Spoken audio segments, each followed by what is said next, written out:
என் நண்பர்களே, நீங்கள் எப்படி இருக்கிறீர்களோ அப்படியே நீங்கள் இருக்கிறீர்கள் என்று உலகம் சொல்லலாம். ஆனால் சாணக்கியர் கூறுவது முற்றிலும் வேறுபட்டது.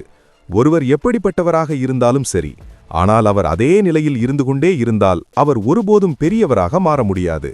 உண்மையில் நீங்கள் உங்களுடைய வாழ்க்கை பழக்க வழக்கங்கள் முடிவுகளாக மகிழ்ச்சியாக இல்லை என்றால் இந்த உலகத்திலிருந்து மரியாதையை எப்படி எதிர்பார்க்க முடியும்?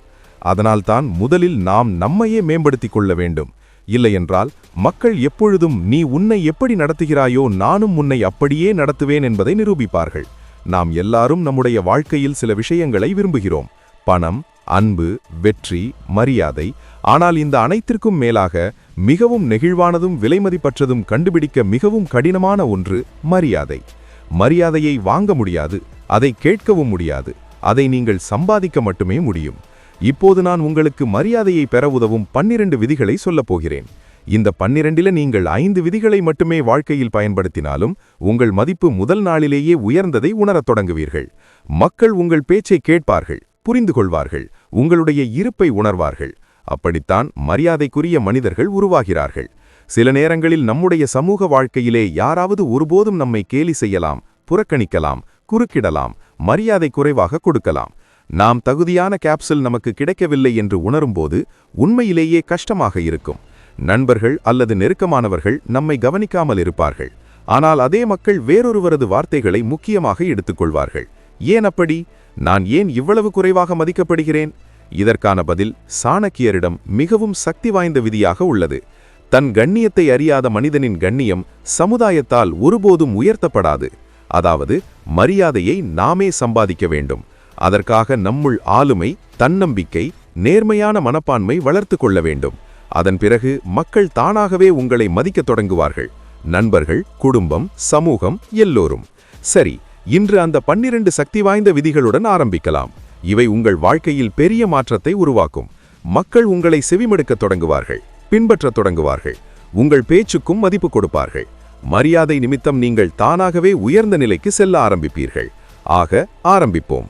முதல் விதி: கேட்க கற்றுக்கொள். மரியாதை பெற வேண்டுமானால் முதலில் நாமே மற்றவர்களை மரியாதையுடன் கேட்க வேண்டும். யாராவது உங்கள் முன் பேசிக் கொண்டிருக்கும் போது அவருடைய வார்த்தைகளை முழுமையாக கேளுங்கள். குறுக்கிட வேண்டாம், உடனே பதில் சொல்ல தாண்டி குதிக்க வேண்டாம். இந்த சிறிய பழக்கம் மற்றவர்களின் பார்வையில் உங்களை முதிர்ச்சியானவராகவும் திடமானவராகவும் காட்டும். மனம் திறந்து கவனமாக கேட்பவர்களை பற்றி மக்கள் எப்போதும் உயர்ந்த கருத்து வைத்திருப்பார்கள். ஆனால் இது மட்டுமல்ல, இன்னொரு உண்மை இருக்கிறது. நீங்கள் எப்போதும் கவனமாக கேட்பது உங்கள் பொறுப்பு. ஆனால் அது எப்போதும் செயல்படாது. சிலர் மீண்டும் மீண்டும் உங்களை குறுக்கிடுவார்கள், உங்கள் பேச்சை பாதியில் நிறுத்துவார்கள், உங்கள் கருத்துக்களை முடிக்க அனுமதிக்க மாட்டார்கள். அப்படிப்பட்டவர்கள் உங்கள் வார்த்தைகளை அல்ல, உங்கள் குரலையே கேட்க வந்தவர்கள். இவர்கள் தானாகவே உங்களை அவமதிக்கிறார்கள். இப்படி நடக்கும் இடத்தில் நீங்கள் மௌனமாக இருப்பது நல்லது. ஏனெனில் மௌனம் உங்கள் மதிப்பை காக்கும். சாணக்கியர் சொல்வது என்ன தெரியுமா? கேட்கக்கூடியவன்தான் கற்றுக்கொள்கிறான், கற்றுக்கொள்ளாதவன் ஒருபோதும் மதிக்கப்பட மாட்டான். சாணக்கியர் அரசு சபையில் பேசுவதற்கு முன் மற்றவர்களின் உரையாடலை முழுமையாக கேட்பாராம். அதனால் இவர்கள் பேச ஆரம்பிக்கும் போது முழு சபையும் அமைதியாகிவிடும். அவருடைய கேட்கும் திறமையே அவருக்கு மரியாதையை பெற்றுத்தந்தது. எனவே நினைவில் கொள்ளுங்கள், மற்றவர்களை பேச அனுமதிப்பவர் தானாகவே மரியாதையை சம்பாதிப்பவர். ஆகையால் முதல் விதி: கவனமாக கேளுங்கள், ஆனால் மரியாதையுடன் மட்டுமே கேளுங்கள். ஒரு உறவில் பரஸ்பர மரியாதை இல்லை என்றால் அங்கே உங்கள் மதிப்போ ஒருபோதும் உயராது. இரண்டாவது விதி: மௌனத்தின் சக்தி. யாராவது உங்களை அவமதிக்கும் போது பெரும்பாலானவர்கள் உடனே கோபப்படுவார்கள், சத்தமாக வாதிப்பார்கள், ஆணில் முன்னிற்கும் நபலை கேலி செய்ய தொடங்குவார்கள். ஆனால் இந்த எதிர்வினை உங்கள் மதிப்பை குறைக்கிற மிகப்பெரிய தவறு. உண்மையான வலிமை சத்தத்தில் இல்லை, வலிமை மௌனத்தில் இருக்கிறது. யாராவது உங்களை அவமதிக்கும் போது உடனே பதில் சொல்லாதீர்கள், அமைதியாக இருங்கள். அவர்களின் கண்களை பாருங்கள், ஆனால் எதையும் பேச வேண்டாம். மௌனம் உங்கள் உள்ளக வலிமையை அவர்களுக்கு உணர்த்தும். ஒரு உதாரணம் பாருங்கள். நதி ஓடும்போது தண்ணீர் குறைவாக இருந்தால் அது சத்தமாக ஓடும். தண்ணீர் அதிகமாக ஆழமாக இருந்தால் அது முற்றிலும் அமைதியாக பாயும். அதுபோல ஒருவர் உள்ளிருந்து ஆழமாக இருந்தால், அறிவு, அனுபவம், புரிதல் அதிகமாக இருந்தால் அவர் இயல்பாகவே அமைதியாக இருப்பார். காலியான பாத்திரம் மட்டுமே சத்தம் செய்வது போல உள்ளே பலவீனம் உள்ளவர்கள் சிறிய விஷயத்திற்கே வெடித்து எதிர்வினையாற்றுவார்கள். ஆனால் உணர்ச்சிகளை கட்டுப்படுத்தி அமைதியாக இருப்பவர் அவரின் இருப்பே மற்றவர்களை அழுத்தத்தில் வைத்துவிடும். சாணக்கியருடைய ஓர் சம்பவம் இங்கே நினைவுக்கு வருகிறது. அரசு சபையில் ஒருமுறை ஒரு அமைச்சர் சாணக்கியரை அவமதித்தார். முழு சபையும் பதற்றத்தில் இருந்தது. பெரிய வாதம் ஆரம்பமாகும் என அனைவரும் நினைத்தார்கள். ஆனால் சாணக்கியர் அமைதியாக இருந்தார். அவர் அந்த அமைச்சரின் கண்களில் சில நொடிகள் பார்த்து மெதுவாக சிரித்தார். அதுவே போதும். சில நிமிடங்களில் அந்த அமைச்சர் தனது தவறை உணர்ந்து வந்து மன்னிப்பு கேட்டார். சாணக்கியர் சொல்வார், ஒவ்வொரு அவமதிப்புக்கும் உடனடியாக பதில் தேவையில்லை. சரியான நேரத்தில் வரும் மௌனமே அவமானத்தை அவனுக்கே திருப்பித் தரும். அமைதியாக இருப்பது பலவீனமில்லை, அது ஒரு சக்தி. ஆனால் அந்த மௌனம் மற்றவரை உணர்த்தும் போது மட்டுமே அது வலிமை. ஆகவே இரண்டாவது விதி, எல்லாவற்றுக்கும் எதிர்வினையாற்றாதே. தேவையான இடத்தில் மௌனமாக இரு. உங்கள் மௌனம் ஒரு நாள் மக்களை பயமுறுத்தும். அந்த நாளே உங்கள் மரியாதை இரட்டிப்பாகும். மூன்றாவது விதி, தோரணைதான் முதல் மரியாதை. முதல் பார்வையிலேயே மற்றவர்கள் உங்களை மதிக்க வேண்டுமென்றால் முதலில் உங்கள் தோரணையை சரியாக வைத்துக் கொள்ள வேண்டும். முதல் தோற்றம் என்பது வார்த்தைகள் பற்றியதில்லை. நீங்கள் நிற்கும் விதம், நடக்கும் விதம், உடல் மொழி, அதுதான் முதலில் பேசும். உங்கள் தோரணை நீங்கள் எவ்வளவு தன்னம்பிக்கை உடையவர், எவ்வளவு வலிமையானவர் என்பதை சொல்லித்தரும். ஆனால் கேள்வி, தோரணையை எப்படி மேம்படுத்துவது? கஷ்டமில்லை, 10 வினாடிகளே போதும். நேராக நெல் முதுகெலும்பை நீட்டு தோள்களை பின்னால் எடுப்பது, கழுத்தை சற்று உயர்த்தி கொள்ளுங்கள். இதுதான். நீங்கள் நின்றாலும் நடந்தாலும் பேசினாலும் எல்லாவற்றிலும் இந்த போஸ்டரை பயன்படுத்துங்கள். நடக்கும்போது மெதுவான பாதம் வேண்டாம், கொஞ்சம் விறுவிறுப்பாக நட. விறுவிறுப்பான நடை தன்னம்பிக்கையை காட்டும். கைகளை பாக்கெட்டில் வைக்காமல் நடங்க. அது நான் உலகத்திலிருந்து ஒழிகிறேன் என்ற சைகை. உலகத்தை எதிர்கொள்ளத்தான் வந்திருக்கிறேன் என்பதை காட்ட வேண்டும். சில நேரம் பதட்டம் இருந்தால் ஒரு கையை ஒற்றையாக பயன்படுத்தலாம். ஆனால் படிப்படியாக ஓப்பன் பாடி லாங்குவேஜுக்கு பழகுங்கள். அது உங்களின் ஆளுமையை இன்னும் ஈர்க்கக்கூடியதாக மாற்றும். சாணக்கியர் சொல்வார், ஒரு நபரின் குணம் அவர் பேசும் வார்த்தைகளில் இல்லை, அவர் உட்காரும் விதம், நிற்கும் விதம், நடக்கும் விதத்தில்தான் தெரியும். அவர் அரசு சபைக்குள் நுழைந்தவுடன் அவர் நடக்கிற தோரணையை பார்த்து அந்த நாள் அவர் என்ன பேசப்போகிறார் என்று கூட மக்கள் புரிந்து கொண்டார்கள். அவரின் இருப்பு, அவரது மௌனம், இதுவே சக்தி. அவரை பார்த்தாலே மனம் அமைதியாகும் என்று சீடர்கள் சொன்னார்கள். அவரது இருப்பே ஒரு பாடம். அதனால் எல்லாவற்றுக்கும் மேலாக நினைவில் வையுங்கள், மக்கள் முதலில் உங்கள் உடல் மொழியை பார்க்கிறார்கள், பிறகுதான் உங்கள் பேச்சை கேட்கிறார்கள். உங்கள் தோரணை வலுவாக இருந்தால் உங்கள் இருப்பே உங்களுக்கு மரியாதையை சம்பாதித்து தரும். நான்காவது விதி, அவரும் மனிதன்தான். எப்போது வேண்டுமானாலும் கூட்டத்தைக் கண்டு பதட்டமாக உணர்ந்தாலும், ஒரு முக்கியமான நபரையோ பெரிய குழுவையோ சந்திக்கும்போது பேச நேர்ந்தாலும், நான் எப்போதும் ஒரு விஷயம்தான் நினைவில் வைத்துக் கொள்கிறேன். இந்த உலகிலுள்ள அனைவரும் நீங்க போலவே மனிதர்கள்தான். அவர்களுக்கும் 2 கண்கள், 2 காதுகள், ஒரு மூளை, முக்கியமாக ஒரு துடிக்கும் இதயம் இருக்கிறது. அவர்களும் தினமும் காலையில் எழுந்திருப்பார்கள். அவர்களும் பிரச்சனைகளை எதிர்கொள்வார்கள். அவர்களும் தவறு செய்வார்கள். அவர்களும் சோர்வடைவார்கள். ஆம், அவர்கள் கூட சாதாரண மனிதர்களைப் போல கழிப்பறைக்கும் செல்வார்கள். நம் நாடு 1947ஆம் ஆண்டு ஆகஸ்ட் 15ஆம் தேதி சுதந்திரம் பெற்றது போல் எங்கள் மனமும் ஒவ்வொரு நாளும் சுதந்திரமாக இருக்க வேண்டும். நீங்கள் உங்களை சிறியவராக நினைத்து கொண்டால் மற்றவர்களும் உங்களை அப்படியே பார்க்க தொடங்குவார்கள். ஆனால் ஒரு நிமிடம் உங்க மனசுல நினைச்சு பாருங்க, அவனும் மனிதன்தான், நானும் மனிதன்தான். அவனுக்கு தைரியம் இருக்கிறது என்றால் உங்களுக்கு போதுமான தைரியம் போதும். உங்களிடம் நம்பிக்கை வந்தவுடனே மற்றவர்களிடமும் அது தெரியும். இந்த உலகில் யாராக இருந்தாலும் அவர்களுக்கு முன்பாக நீங்கள் உங்கள் மனதிலேயே உங்களுக்கே மரியாதை கொடுத்து விட்டீர்கள் என்றால் அவர்களும் உங்களை மரியாதை செய்யாமல் இருக்க முடியாது. இதை சாணக்கியரும் கற்பித்தார். ஒரு காலத்தில் ஒரு சீடர் கேட்டார், குருதேவா, நீங்கள் ராஜாக்களிடம் பயம் இல்லாமல் எப்படி பேசுகிறீர்கள்? அப்போ சாணக்கியர் சிரித்தபடியே சொன்னார், நான் அவரிடம் ஒரு மனிதனாக பேசுகிறேன். அவருடைய கிரீடமும் சிம்மாசனமும் என் நம்பிக்கைக்கு முன் எதுவும் இல்லை. பயம் எப்போதும் தங்களை விட மற்றவர்கள் உயர்ந்தவர்கள் என்று எண்ணுபவர்களுக்குத்தான் வரும். உங்கள் முன்னால் நிற்பவர் அதே மண்ணால்தான் உருவானவர் என்பதை புரிந்து கொண்டால் யார் முன்னாலும் நீங்கள் நிலைத்து நிற்கலாம். இதுதான் சாணக்கியருக்கு மிகப்பெரிய மன்னர்களை சந்திக்கும் போதும் உறுதியாக பேச வைக்கப்பட்டது. அதனால் நினைவில் கொள்ளுங்கள், நம்பிக்கை என்பது ஒரு மந்திரமில்லை, அது ஒரு சிந்தனை. அதை நீங்கள் நினைக்கும் கணத்தில் அது ஒரு உணர்வாக மாறி உங்கள் முழு ஆளுமையையும் மாற்றிவிடும். 5வது விதி, உன்னை நீ மதித்தால்தான் உலகமும் மதிக்கும். உலகம் உன்னை மதிக்க வேண்டும் என்று நீ விரும்பினால் முதலில் நீ உன்னையே மதிக்க கற்றுக்கொள்ள வேண்டும். அதற்கான முதல் படி, உன் நம்பிக்கையை நீ முதலீடு செய்து வளர்த்து கொள்ள வேண்டும். அதை செய்ய மிக எளிய வழி என்ன தெரியுமா? நல்ல ஆடைகளை அணிவது. இது சும்மா காட்சிக்காக அல்ல, உலகம் உன்னை எந்த கோணத்தில் பார்க்கிறது என்பதற்கான பிம்பத்தை நீயே உருவாக்குவது. நீ மங்கலான, தளர்வான, மலிவு ஆடைகளை அணிந்திருந்தால் உள்ளுக்குள் கூட கொஞ்சம் பலவீனமாக உணர்வாய். ஆனால் தரமான, சுத்தமான, நன்றாக பொருந்தும் ஆடைகளை அணிந்தால் உன்னுடைய நம்பிக்கை அடுத்த லெவலுக்கு போய்விடும். அதோடு நீ நடக்கும் விதமே மாறிவிடும். ஆனால் இங்கேதான் பலர் பெரிய தவறு செய்கிறார்கள். அவர்கள் பணம் சேமிக்க நினைத்து மலிவு குவாலிட்டி ஜாக்கெட்டுகள், சட்டைகள், பேண்ட்டுகள் வாங்கிக் கொள்வார்கள். ஒரு 1000 ரூபாவுக்கு 4 சட்டை வாங்காதே. அதே 1000க்கு ஒரு நல்ல தரமான சட்டை வாங்கு. ஏன் தெரியுமா? அது நீண்ட நாள் நீடிக்கும், அதன் கம்மல் நீண்ட நாள் இருக்கும், அதை கட்டின நாளே உன்னால உணர முடியும். உங்களை நன்றாக உணர வைக்கும் ஆடைகளில் முதலீடு செய்யும் பழக்கம் உங்கள் மனதுக்கும் சமூகத்துக்கும் தான் சத்தமாய் லாபம் தரும். நாங்க 10க்கும் மேல வைத்திருக்க வேண்டியதில்லை. நல்லதரமான 4 ஜோடி உங்க ஆளுமையை காட்ட போதுமே. உங்கள் மரியாதையும் பிரசன்சனும் நீங்கள் அணியும் ஆடைகளில் தெரியும்.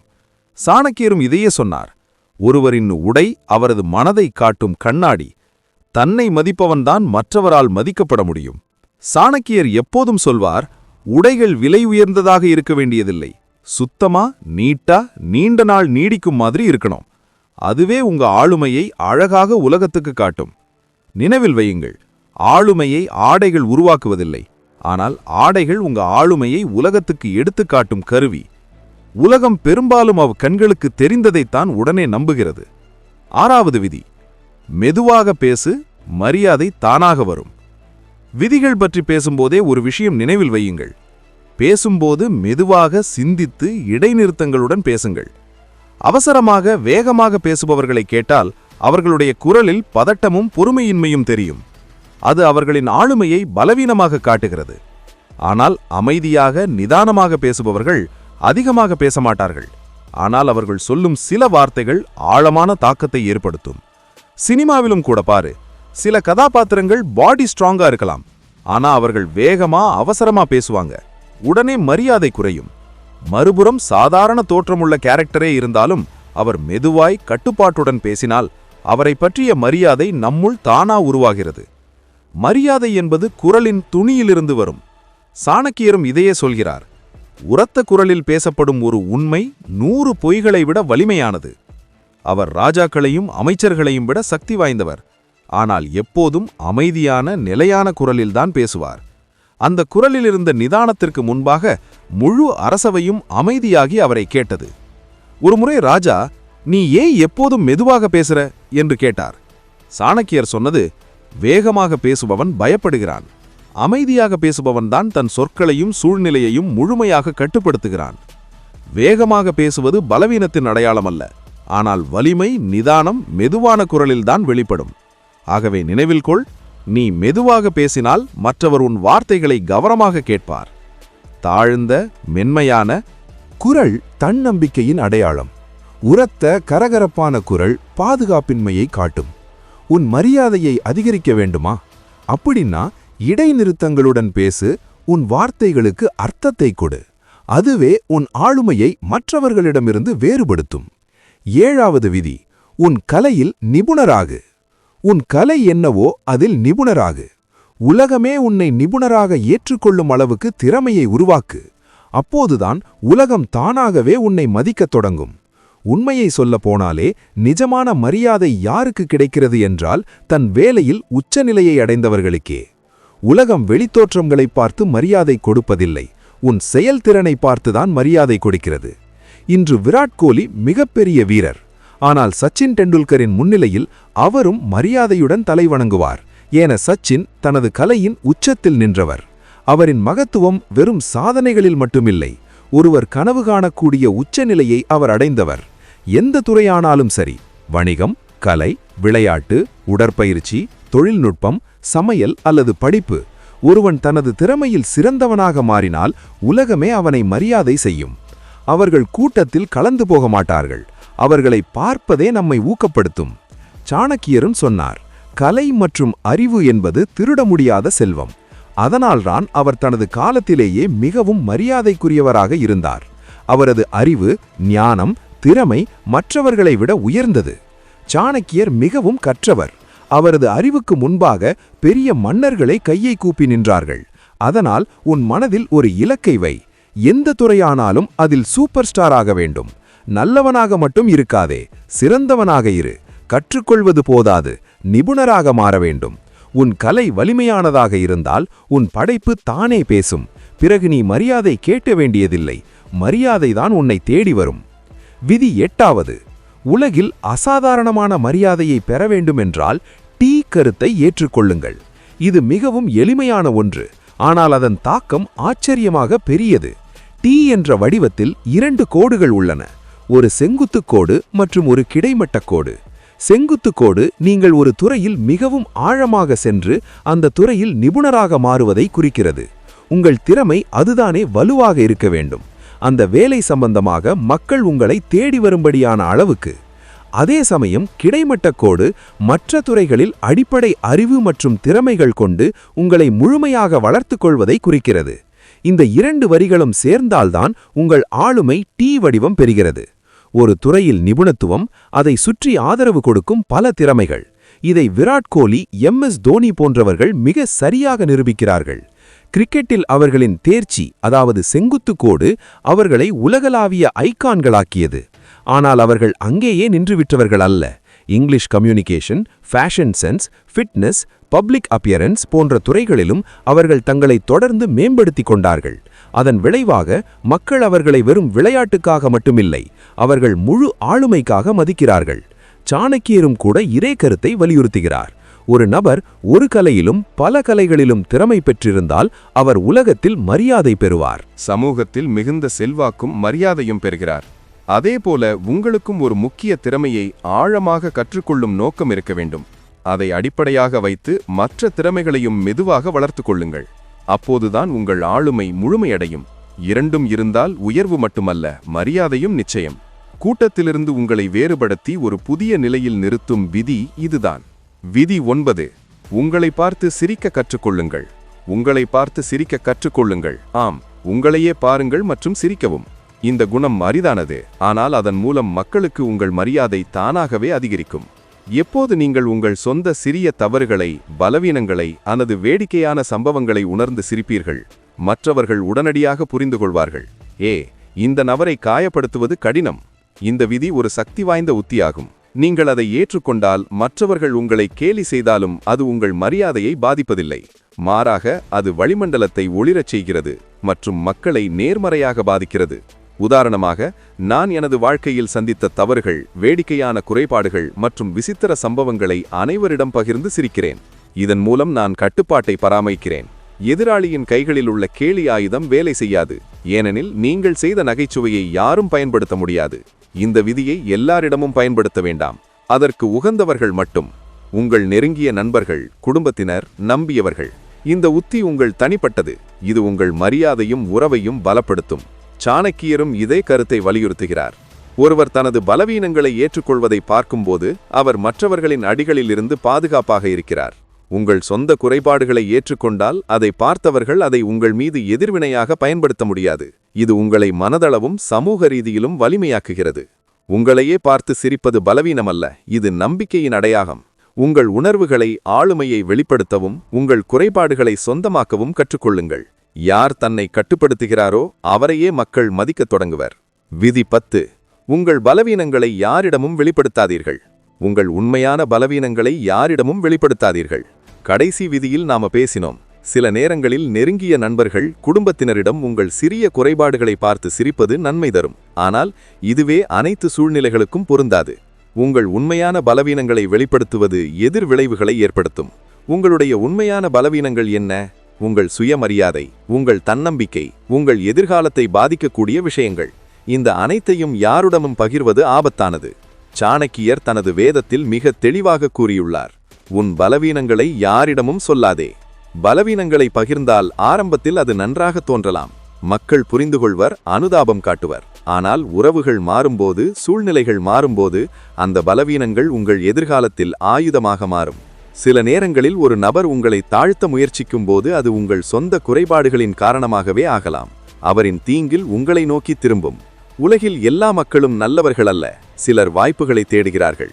உங்கள் பலவீனங்களை அறிந்து அதை பயன்படுத்துவார்கள். அதனால் உங்கள் ஆழமான பயங்கள், உண்மையான குறைபாடுகள் மற்றும் தனிப்பட்ட காயங்களை உங்களால் மட்டுமே வைத்திருங்கள். பலவீனங்களை மறைப்பது பயமல்ல, அது ஞானம். நகைச்சுவையை பகிர்வது வேறு. உங்கள் உண்மையான பலவீனங்களை யாருடனும் பகிராதே. முதிர்ச்சி உங்கள் கண்ணியத்தையும் மரியாதையையும் பாதுகாக்கும். காலப்போக்கில இது உங்கள் மதிப்பை அதிகரிக்கும். விதி 11. மரியாதை வேண்டுமென்றால் முதலில் மரியாதை செலுத்துங்கள். நீங்கள் மரியாதை பெற விரும்பினால் முதலில் அதை மற்றவர்களுக்கு கொடுக்க வேண்டும். உலகம் கொடுப்பதும் பெறுவதும் பற்றியது. எளிமையானது, ஆனால் சக்தி வாய்ந்தது. நீங்கள் மக்களுக்கு மரியாதை காட்டினால் அவர்கள் பார்வையில் உங்களுக்கு ஒரு இடத்தை உருவாக்கலாம். நீங்கள் விரும்பினால் முதலில் அவர்களுக்கு அதை கொடுக்க வேண்டும். மரியாதை, புரிதல் மற்றும் முக்கியத்துவம் இவற்றை நீங்கள் மற்றவர்களுக்கு வழங்கும்போது அவர்கள் வார்த்தைகள், அவர்கள் உணர்ச்சிகள் உங்களிடம் முக்கியம் என்பதை உணர்வார்கள். அப்போதுதான் அவர்கள் உங்களுக்கு அதே மரியாதையை திருப்பித் தருவார்கள். சில நேரங்களில் அதற்கும் மேலாக. அதே கொள்கை உங்கள் உறவுகளுக்கும் பொருந்தும். நீங்கள் முதலில் தருகிறீர்கள், அதனால் அவர்கள் உங்களுக்கு திருப்பித் தருகிறார்கள். அறிவு, மதிப்புகள், உள்ளடக்கம், வாழ்க்கை அனுபவம் இவை அனைத்தும் கொடுப்பதன் மூலம் பெறப்படுகிறது. உங்கள் அன்பு, ஆதரவு, லைக், ஷேர், சப்ஸ்கிரைப் மற்றும் கருத்துக்களை வெளிப்படுத்துவது உண்மையான பாராட்டாகும்.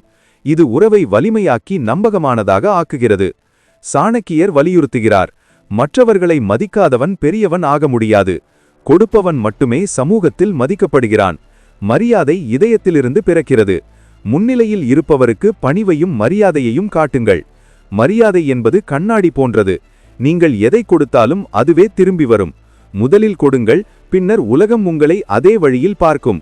அவள் தலையை உயர்த்தி மரியாதையுடன் வணக்கம் செலுத்துகிறார். விதி 12.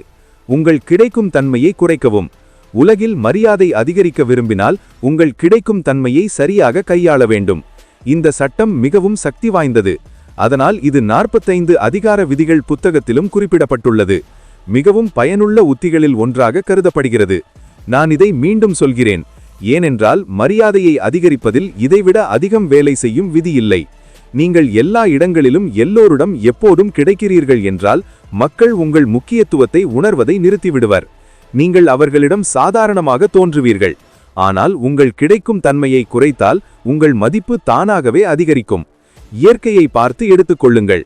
தொடர்ந்து 30 நாட்கள் மேகங்கள், மழை, இருட்டு, ஈரம் எல்லாம் இருந்தாலும் 31ஆம் தேதியன்று சூரியன் உதித்தது. மக்கள் சூரிய ஒளியை அனுபவிக்கத் தொடங்கினர். துணிகளை உலர்த்தினர். குழந்தைகள் விளையாடினர். எல்லோரும் அதே ஒரு விலைமதிப்பற்ற ஒன்றை மீண்டும் கண்டனர். ஏன்? ஏனென்றால் சூரியனின் கிடைக்கும் தன்மை குறைவாக இருந்தது. அதனால் அதன் மதிப்பு அதிகரித்தது. உண்மைதான். அதே நியமம் மனிதர்களுக்கும் பொருந்தும். நீ எப்போதும் எல்லோருடன் உடனடி அணுகுகளில் இருந்தால் உங்கள் இருப்பு மக்களுக்கு இயல்பாக தோன்றும். உங்கள் மரியாதை குறையத் தொடங்கும். ஆனால் நீங்கள் வரையறுக்கப்பட்ட நேரங்களில் தேவைப்படும் இடங்களில் மட்டுமே தோன்றினால் அது ஒரு நிகழ்வாக மாறும். மக்கள் உங்கள் வருகைக்காக காத்திருப்பார்கள். சாணக்கியர் வலியுறுத்தினார், யாருடைய இருப்பு அரிதானது, தாக்கம் ஆழமானது.